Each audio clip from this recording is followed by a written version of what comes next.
ये देखिए जनाब, अल-खर्ज में हर वॉकिंग ट्रैक में, अक्सर वॉकिंग ट्रैक से मैंने देखा, ये वॉकिंग ट्रैक है 800 किलोमीटर का राउंड है ये, तो इसमें ये पत्थर लगा दिए हैं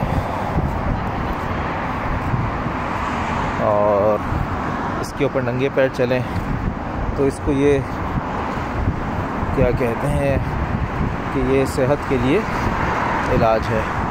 अगर भी लिखी हुई मैं आपको दिखा देता हूँ, ये जूता रखने की जगह, यहाँ जूता रखें, चलें और वापस आकर पहन लें।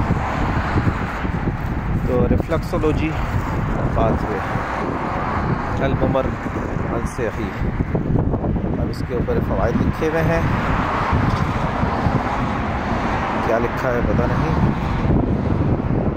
आप लोगों को समझ आए बहुत अच्छी बात है।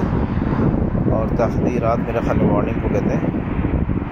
ये तहदीरात लिखा है खर्ज MUM1, ट्विटर, फेसबुक, इन पर थोड़ा सा फासला है, तो इसके ऊपर चलें तो पत्थर चुभते हैं। मैं अभी चल कर आया